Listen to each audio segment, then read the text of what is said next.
Ladies and gentlemen, boys and girls, it's a momentous day here in the Godspeed Garage because these two are finally getting hitched.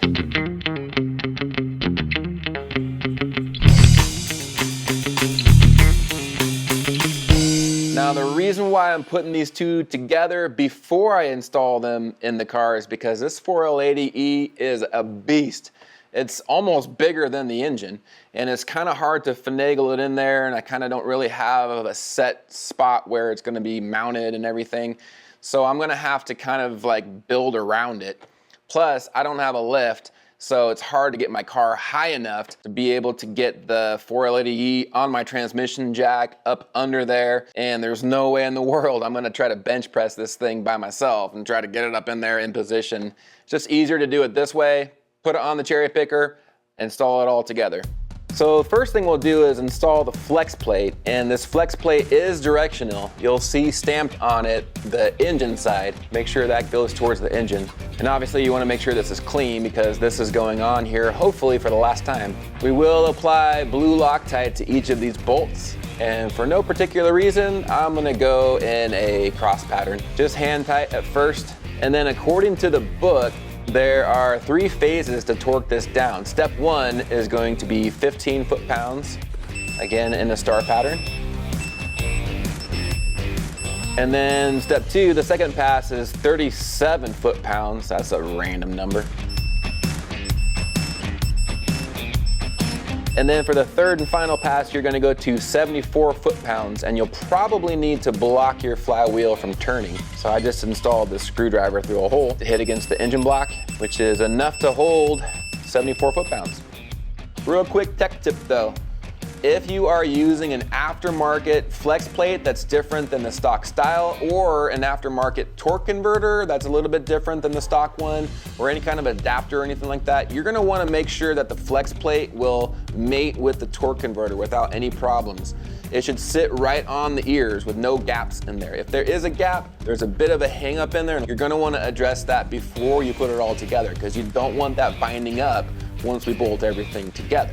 Mine, however, is a stock, remanufactured, rebuilt by Ryan Jans in Florida. If you've missed that video, you can check it out up here. It's a stock one that he rebuilt to my specifications. I'm also using the stock flex plate that came with this engine. So mine are all gonna play nice together. If you put it together and the torque converter does not spin freely, then you know there's an issue. So make sure you address all of those issues. Now you're gonna wanna make sure you grease up the snout. The factory uses white lithium grease, but you can use automatic transmission fluid, just so long as this torque converter can spin around in there. There are these dowels that have to line up right in these holes right here. What you don't want to do is suck the engine together using the bolts. It should slide right together. You can get a bolt to get started. See, as I rock this together, you don't need to force it in there. See how that butts up together? That's exactly what you want right there. See? Hand tight, holds it in there. Nothing to force. Good job. Well, now this is strange. There's no hole in the block of this 5.3 for this one to go into. This block came out of a Suburban that originally had a 4L60E behind it. This 4L80 has this hole here. Doesn't have one on the passenger side. Guess we'll just leave that blank. These belt housing bolts get torqued to 37 foot-pounds.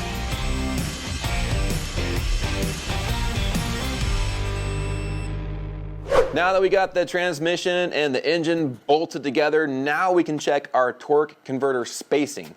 And this is really critical because we don't want that torque converter to come out of the pump to burn it up. But we also don't want it to be crammed in there, so it has no room to kind of expand and balloon and do all of the torque converter-y type converting things.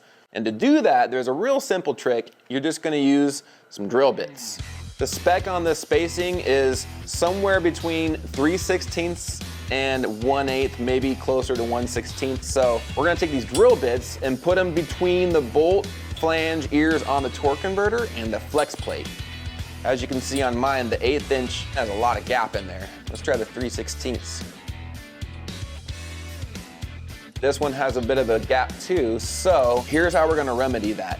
They do make torque converter spacers that you can use, or if you don't have specific spacers, you can use these grade 8 washers.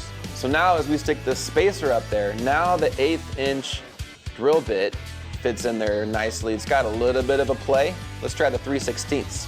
And as you can see, the 3/16 doesn't even fit up in there. So we're less than 3/16 of an inch, and we are more than 1/8 of an inch. So we're right within spec.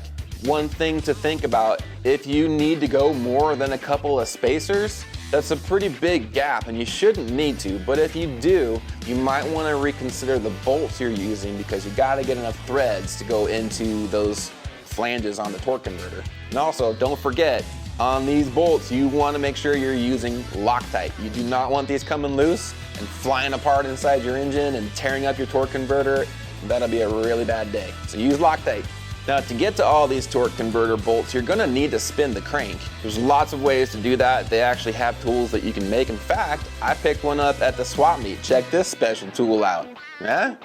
So this one will grab a hold of the thing, with the thing on the flex plate thing here, and then you can turn it just by doing this. Genius. This thing is a lifesaver. Swap meet, $5. Who knew?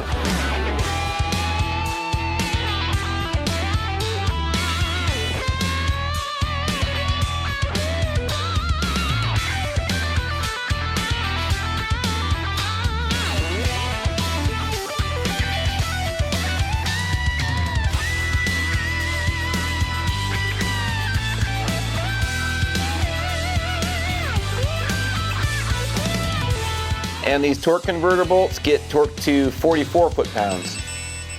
So as you remember from that torque converter install video, I got a bunch of accessories for this, one of which is the dipstick that I bought off of Jegs. Well, turns out this isn't actually a stock replacement dipstick. And as you can see, it doesn't line up with any of the holes. So I'm gonna have to make a mount for that. So yeah. Ta-da! Custom. That ought to hold it. Okay, well I think I got this thing pretty well buttoned up and ready to go test fit it in the car, but I'm gonna have to do a little bit of cutting and massaging, possibly cut out that transmission tunnel in the floor, because this thing is not meant to go into a 60-something-year-old car, almost 70. Wow, where did the last decade go? But that's gonna have to wait for the next video, so make sure you subscribe, hit that bell button so you know when the next video posts. Get yourself a t-shirt over in the links down here, check out the social medias, leave a comment, hit that like button, you know what to do. I'll see you on the next one.